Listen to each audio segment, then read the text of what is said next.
topic today relates to natural phenomenon, specifically the science behind the hurricanes, tornadoes, floods, and fires that we've been experiencing lately.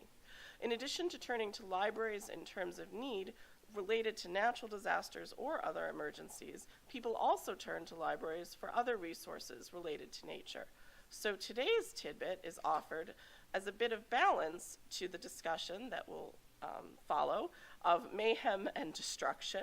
And we wanted to remind you that this past August, more than 2 million pairs of special ISO standard eclipse glasses, which allowed safe viewing of the solar eclipse, were distributed for free at more than 4,000 libraries across the country. Central Library's Science and History Division participated in the distribution, as did the Charlotte Branch Library and 9 other libraries in our region. And Central Library did a special program about the solar eclipse and what to expect with the director of the Strassenberg Planetarium at the Rochester Museum and Science Center. As Rochester Public Library's new slogan states, RPL offers more than you think. Our guest speaker today is Jason Szymanski, Professor of Chemistry and Geosciences at MCC, and I invite you to please help me welcome Professor Szymanski to our podium.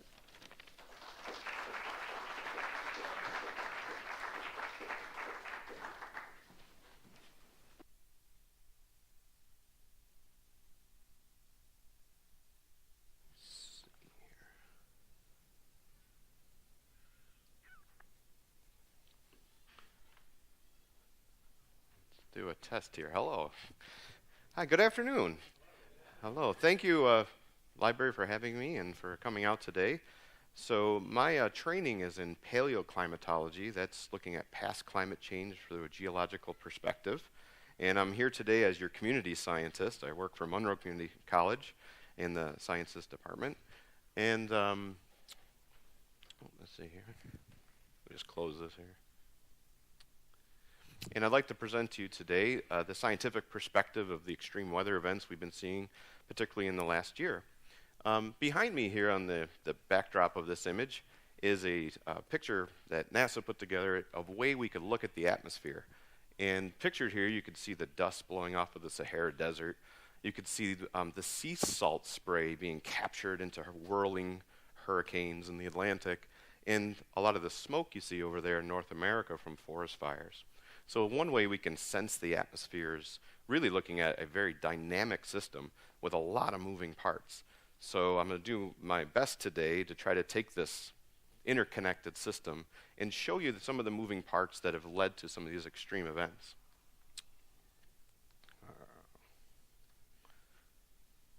Having a little technical. Okay, we'll roll with it. So last year, we had a very high amount of disasters. There were 16 disasters that cost our country over $1 billion each. You're probably well versed with the hurricane season we had this past fall, where there was Hurricane Harvey, which brought tremendous, unprecedented rainfall to Texas, as well as followed by Hurricane Jose, Hurricane Irma, and Hurricane Maria. The cost for Hurricane Harvey was $50 billion, and for Hurricane Maria, the cost is $90 billion, and it's still going because we're still responding to some of that disaster, particularly in Puerto Rico. We also saw an unprecedented amount of tornado activity, storm events, rainfall events in the Midwest, which led to flooding, and drought, which was extended drought, period of drought, and the very dry conditions led to several forest fires. So is this unusual? That's our question. And we're seeing there was pretty a high amount. So the way we can address this is we can look at climate over a 30-year period, and we can look at these disasters. Why is this? There we go. Hold on, I'm going to switch gears here for a second, folks. This is not cooperating. So it's always good to have a backup plan. Here's my backup plan. Thanks for your patience. Oh boy. Speaking of disasters. No, okay. There we go. Oh, now you're seeing. Okay, there we go. Now we're cooking. Okay. So thank you. So here, this graph is showing this is the amount of disasters, the type of disasters. So here you can see the number of events projected from 1980 up to today. And on the other side, you can see the cost of these disasters, and it's a growing cost. It's going to kind of populate here, and you can see the biggest contribution in the last couple years has been to these storm events. So these high rainfall events, these flooding events, which has really upped the cost of disaster relief. So another thing to call attention to is right here they're going to put the running mean, which you can see about 2005, there's a stepwise jump in these number and frequency of events, extreme events that are costly. If you look too, here they'll show us the bill from last year. It's $306.2 billion was the cost of disaster relief from 2017. To put that in perspective, the Hurricane Sandy disaster was $30 billion here in New York. So these costs are increasing. So we know global warming is underway. Global warming is happening, and in the public view, there's a lot of questions, misunderstanding about are these events related to global warming? That's our talk today. So here, let's first establish that yes, the Earth is heating up, and we can see since the turn of the century that temperatures have been on the increase, and today, currently, looking at the last decade, we're above the past averages. So we're breaking records every year, warmest year on record. You hear that again and again. So it is getting warmer. And according to the latest climate assessment, which just came out, that these temperatures are expected to increase. All right, so you got a warmer planet, you got warmer oceans, you got more evaporation, you're speeding up acceleration of the water cycle, and we're measuring the speeding up. So are these storms feeling that heat? So one way we can look at climate change, not just through instrumental data, but we can also look at how the cryosphere, or the ice part of the world, responds. And here we're, since about 1979, okay, we're going here. We've been looking at the Arctic ice cap, which is sea ice, and this sea ice has been in retreat off and on, or fairly steadily, since about 1970. And you can see the extent of the sea ice is becoming less. And this is really in response to the warming of the ocean temperatures, which then, as more ice melts, less sunlight is reflected, so it warms up. So as a whole, since 1900, the Earth has heated up about a degree, right? If you took the Earth's temperature, I often ask my students, you know, if we took our temperature, how much does it change in a day, right? And it's pretty much zero, right? Heats up during the day and cools off at night. But over the last century, it's been steadily rising about a degree. In the Arctic, it's been heating, it's gone up about 5 degrees. And so we call this polar amplification. It heats up much faster. Let's see here. Due to this melting sea ice. Just want to point out, too, that another issue with this is the thick ice, the old ice, is becoming thinner and thinner and thinner, and the younger ice is regrowing. And every year, it does regrow and then melt. And so we look at the extent at the end of the summer season, the September, and that is now retreated. So for the first time ever, the Arctic, the Northwest Passage, is open, and we can get through there. Back to my slide here. The projection for this, let's see, is here's the ice retreat. So the slide is showing that the retreat is happening about 13% per decade ice loss. And if we project into the future, I know those numbers are hard to see, we could estimate somewhere about 2030 to 2050, the Arctic could be ice-free in the summertime. And by the end of the century, the Arctic ice could be gone completely due to that polar amplification effect. So here's our million-dollar question is, are these extreme events that we're seeing, are they related to global warming? Are they possibly caused by? And I would argue that it's a $306.2 billion question. And if I can answer it, will you guys pay me when I'm done? Okay, we'll pass a hat. Sound good. Okay, so to explain all this, right, this big moving climate system, the whole of the Earth system, the whole point of the weather we receive is the Earth is trying to take the radiation we're getting at the equator and distribute it to the poles, right? And it does that in a very whirlwind circulation kind of way. So when you look at the Earth, there are about six big wind belts that move around the Earth. And most of our weather that we receive is caused by these big pressure systems that are kind of parked or move around on the surface of the Earth. Our weather here in New York is related to the westerly winds, and that's the air that's circulating, and it's generally moving from the west to the east. Right? So these high pressure systems and where they're parked has a big effect on what kind of annual climate you receive. Is it going to be dry? Is it going to be warm? Is it going to be wet? Okay, so we got a couple other features on here. So we have these, what we call anticyclones, these big high pressure systems, which almost work like wheels, you know, that as they spin around, they move the air around it. And then in the north, you have colder air that's trying to descend, and when these two tropical air and polar air meet, you have what's called the polar front. Okay. So in January, this might be a typical year, we would have high and low pressure systems that are influencing the direction and flow of these different weather systems. You've probably all seen on the news, right, the cold front and the warm front of these cyclones that move across the country. And in the summertime, these shift a little bit as the Earth responds to warming, and they kind of go back and forth, right? So on an annual year, seasonally, these move a little bit. They also move on little longer time scales, and that can affect our extreme weather. Okay, so this graphic is showing changes in pressure, right, throughout a year. So they took all the averages over the last 30 years, and they said, okay, how much is the air sinking and rising, and where is it doing that? So let's look at, for example, here in the Amazon rainforest, right? You have a lot of rising air. So if the air rises, it's going to become very moist, and it's a lot of rain, right? Rains pretty often in the rainforest. Here in Africa, right, a lot of sinking air. It's in the subtropics, so it's going to get a lot of dry air. So it's going to be a desert. Okay, Seattle, right, it's rainy here in the wintertime. So this largely determines where these high and low pressure systems are, is what kind of weather we're going to receive throughout a year. Okay. One other big factor, you may have heard this one, is the jet stream.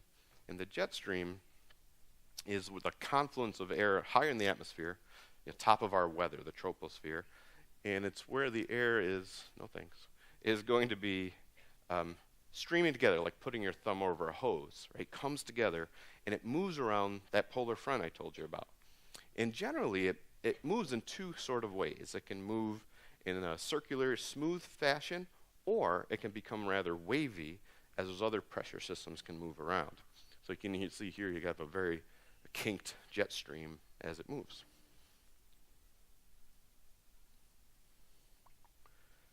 Okay. Wait for it. Okay. All right. Great. Okay. So we have these two modes of the jet stream behavior, what we call meridional flow or zonal flow, where it goes sort of smooth around the poles, or it becomes kind of wavy. One thing we're looking at is, okay, so we have a warming Arctic. How will that impact the jet stream and how it's going to move? Likewise, you can see that these high and low pressure systems move around at these different modes of the jet stream. So here we have a meridional flow where the high and lows, we have cold air pouring out of the Arctic and then warmer air coming up towards the poles. Right? So whether we have a warm day or a cold day depends on where the air mass is coming from. Right? So these really 1 degree days we've been having, that's when we have cold polar air moving out. In fact, our jet stream is very much like this winter. Or when we have the day like today, it's near 60 degrees, right? We have warm tropical air moving up thanks to this position of this jet stream. Extreme weather events can occur when this jet stream becomes blocked. And one of these higher low pressure systems can become parked out, and they just kind of stay put, and you have long periods of rain or extended periods of dry air. And that could lead to drought, that could lead to flooding, and it can influence these extreme weather events. Okay? We call blocking systems. Okay, so we'll give you an example. You may have heard of the polar vortex, right? It's got such an ominous name, the polar vortex. And you can see it's largely because of the kink of the jet stream, right? See how wavy it is? So we have really cold Arctic Canadian air coming down into this part of the country, whereas out west, you get much drier air on the other side of this wave. So currently, folks in Colorado are wondering where all the snow is. It's very dry. and it has to do in part with this waviness of the jet stream. So all these factors can kind of work together to influence the weather that we receive, right? Climate looks at longer term how these things move around over the long period of time. So we can think about these as drivers of climate, meaning they're going to push us to warmer or drier, colder or wetter. And one of those I'm going to talk about is the La Nina, El Nino Southern Oscillation. So here's a subtle one, and this one we found has a profound impact on North American weather. And it's what's called the Madden-Julian Oscillation. And we saw this last year where you might have heard the Pineapple Express, where you have a stream of warm, moist air dumping on California. And you can see here some of the modeled rainfall that they were measuring heavy amounts of rainfall. You might recall some of the mudslides that were occurring. And this is, you can actually see it from space, and they see the stream of clouds they call an atmospheric river. Okay? So this one occurs about every 20 to 60 days. It moves kind of quickly back and forth, and it can lead to these extreme events in North America. So here, as you can see, that's familiar high blocking pressure that's set up, and that would cause a kink in our jet stream, right? And it allowed this warm air to kind of funnel through, again, like putting your thumb over a hose, right? So it sped up, and it dumped a lot of moisture in California, and even made the cover of the our National Climate Change Fourth Assessment. So there's the atmospheric stream or atmospheric river pictured there. All right, let's look at the mechanics of this Madden-Julian oscillation. And so both I explained as weather moves, things flow in these what are called convection cells. And so when you have warm, moist water, right, and it's heating up, the air is going to rise above it, and it's going to rain. When you have higher pressures, the air is sinking, and it's going to be dried out. And so we see this convective motion. This little oscillation they found just kind of, it's like a pulse of rainwater that moves across the equator about every couple months, and it can really upset our weather systems, right? So for example, the Indian monsoon, right, can be amplified by this effect. The droughts and heat waves in Australia, which have been happening, right, can be amplified by this effect depending where that convective cell is positioned. So Australia had, 3 days above 117 degrees just a couple of weeks ago. I mean, wow. I mean, it was melting sidewalks. It was really super hot. So there's a lot of these sort of movements within the climate system, and I want you to think of them like dancers. Okay, so we'll bring up our Pacific dancers here, and they kind of dance back and forth as they regularly. This is a regular cycle. And there's other kind of dancers around the climate system that are moving that convective cell, those high and low pressures, about every, what we call decadal, every 10 years, so 5 years, 10 years, 20-year cycles that they're kind of waltzing back and forth. And they're bringing either dry air or moist air as they move. Okay, so here's just a couple. And I want to take a look at specifically the El Nino Southern Oscillation, as it has a very strong signal and a big effect on our weather here in North America.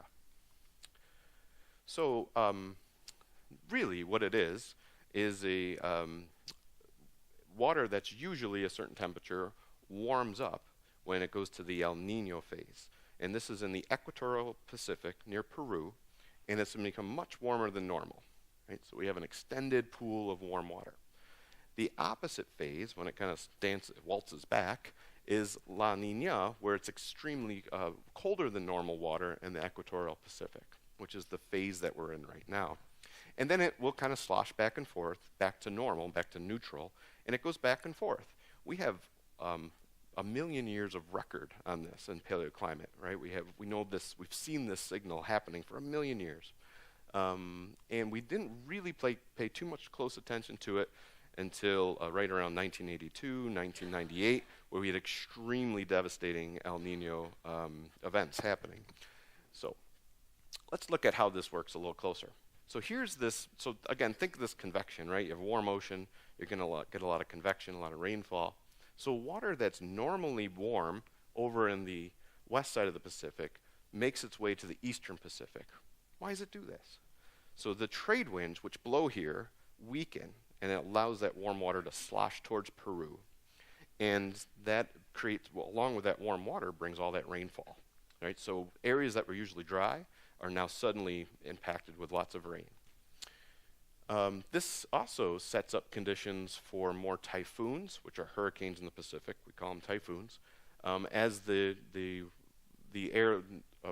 hurricanes form over warm water. So if it's more than 80 degrees, you get a hurricane conditions, and then the air will move, and you'll have more incidents of hurricanes in Japan and things.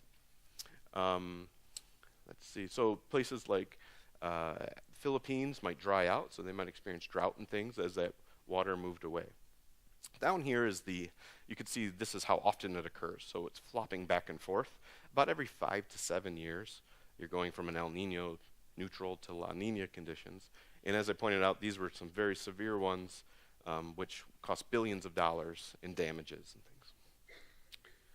Okay, so here we are today. We're in what's called a La Nina phase. It's the opposite of the waltz. And here we have colder than normal conditions, so this cold stream gets colder, right? And that can be affected by other moving dancers and things.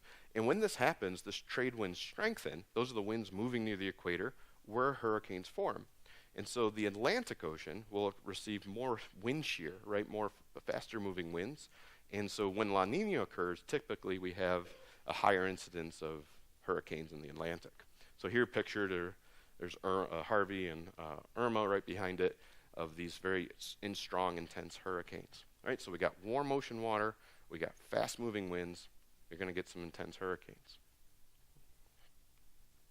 This also, it affects the air movement, right? So we don't think about the ocean and the atmosphere in terms of climate as two separate things. They really, they're coupled, they interact with each other. So you have warm ocean water, you're going to have a lot of rainfall above it. And it's also going to move some of those pressure systems, and so here's that high blocking pressure again, which will then in turn affect the jet stream. Okay, so when we think about these, what do we call teleconnection? How does one moving dance partner affect the whole movement of the dance itself?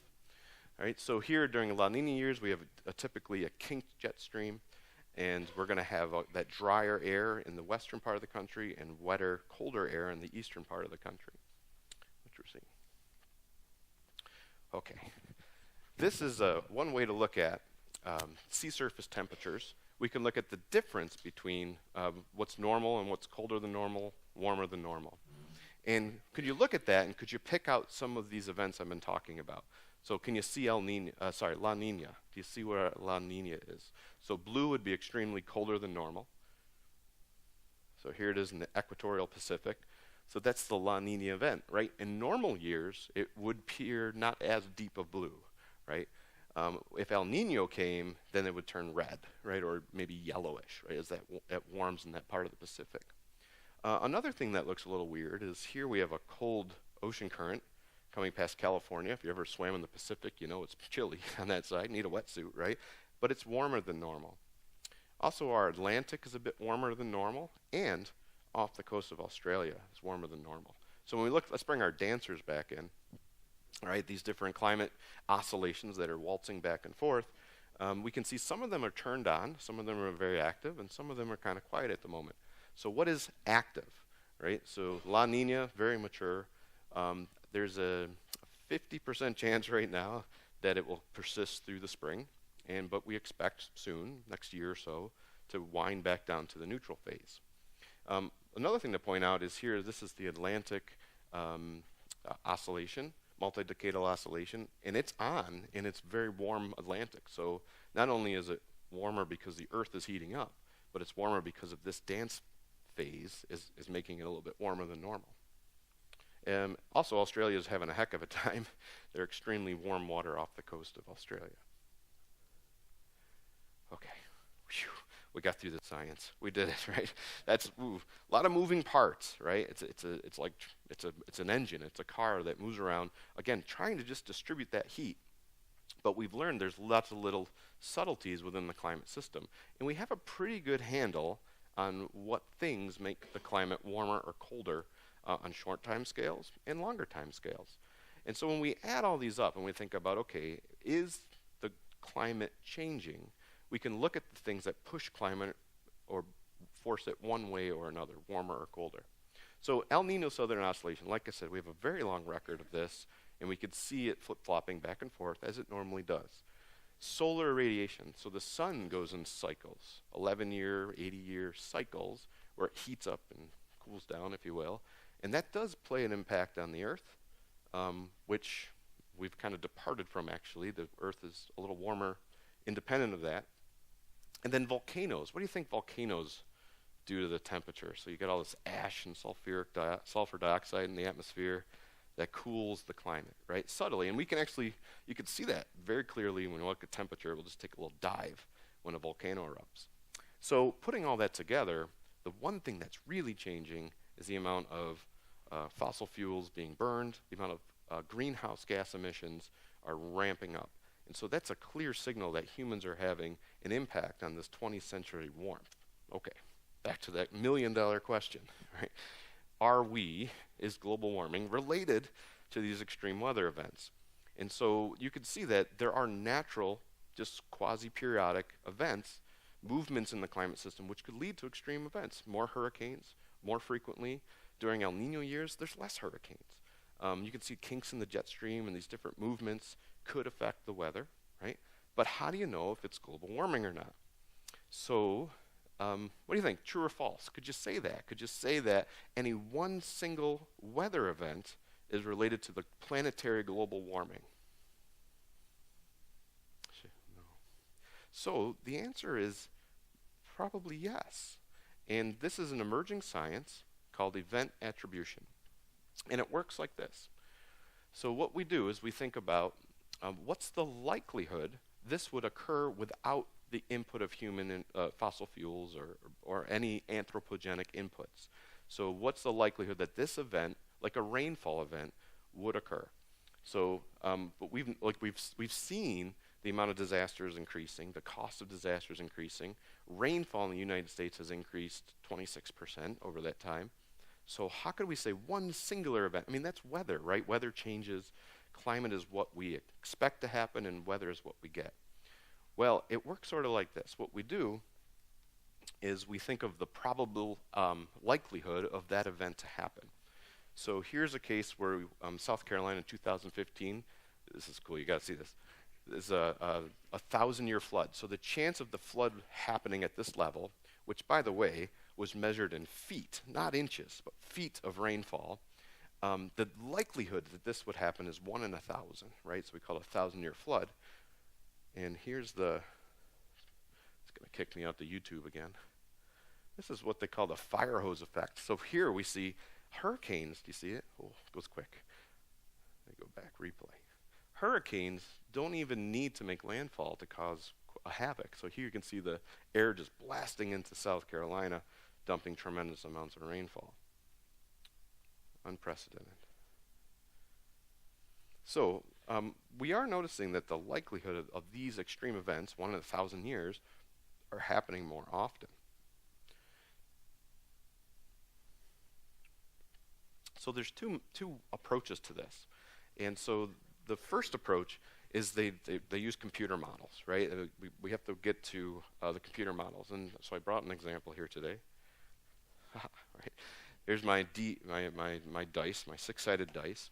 How would you test to know if this dice was loaded, right? If I had a loaded dice, let's say I rolled a lot of 6s and you suspected me of cheating. How could you test that, right? Well, you could take dice and roll them 100 times, 1,000 times, and the odds of me getting a 6 is 1 in 6, right? But if you notice that I rolled a 6 much higher than those odds, you might suspect me of loading my die, right? So we do the same thing. We model the climate system as with the factors we know, and we subtract out those inputs of human anthropogenic inputs such as fossil fuels and CO2 and stuff, and we run it and we see what would the climate likely be without us, and then we enter in our values with us and we see, is that event outside of the expected probability? So we can take a singular climate event and see what are the risks that would be outside the normal. Right? And we do this with probability, meaning statistical likelihood, right? So if there's an event that is outside the normal distribution of events, then we could say that's extreme. and that's not related to the normal forcings that we understand the natural climate system operating in. It must be something other than that. Okay, another method we do is similar. We look at the probable likelihood of certain events, and it works really well with rainfall events. So we run these big computer models, and we look at what's the return rate of a certain event. So let's take that South Carolina 1 in 1,000 year likelihood that we get that sort of level of rainfall once in 1,000 years, and if those events are coming back sooner, then we call that extreme attribution. So it must be related in some way to the global warming, the global effects of human inputs. Okay. Another analogy I heard was you could think of like a person on steroids for the Olympics, right? So if they ran a fast marathon faster than anyone else, right? You might be able to say that their single performance you can't really say was steroids, but if their overall performance, right, is way above everybody else's or any of their past performances, you can say that's beyond the normal expectation, and therefore you can attribute it to some other probabilistic cause, right? So some events we're seeing, like rainfall and things like that, 1 in 100 year events are now like 1 in 20 year events. So the likelihood of these extreme rainfall events are becoming more and more likely. Okay, so here's what I presented you today. We looked at the climate system and some of the moving parts which lead to extreme events normally without human inputs at all. And we have a very warm Atlantic Ocean. Part of that is due to planetary global warming, as well as that the AMO, which is on, meaning leading to a warmer Atlantic. Also, the jet stream is becoming kinked, right? It's variable. It's in that wavy phase, and that can lead to blocking systems. And we can add that into La Nina and polar amplification, and that can disrupt weather patterns as a whole. Okay, this didn't work. The stronger trade winds would lead to more hurricanes, so we have a very strong hurricane system, which is probably mostly associated with that La Nina event. Okay. So overall, that's probably the relationship there.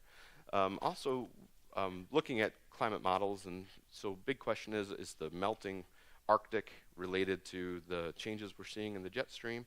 And the findings, although have been discussed somewhat, looks like more of a planetary change is at work. So La Nina, the MJO, the AMO, all these little climate movements are responding to this warmer climate system. Okay, so another thing is we can show with confidence that some singular weather events can be related to human-caused global warming. And we do this with a probabilistic look. It doesn't work so well with things like snowstorms or hail events. Tornadoes, not so well either.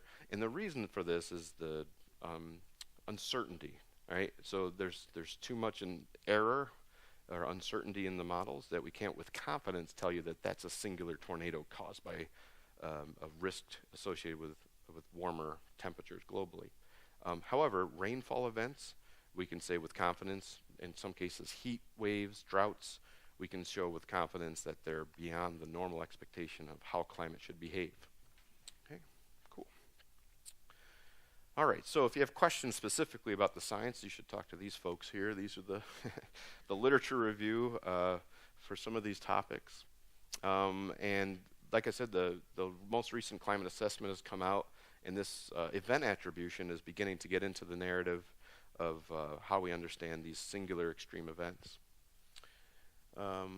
Also, finally, just thinking about the future projection of what's we can expect. So precipitation will move, right? These climates, high and low pressure systems are going to waltz to different portions of the globe, and some places might become drier, some places might become wetter, and what confuses some folks is some places might even become colder than normal as these different weather systems move around. Okay, cool. So I'm happy to take any questions, and thank you.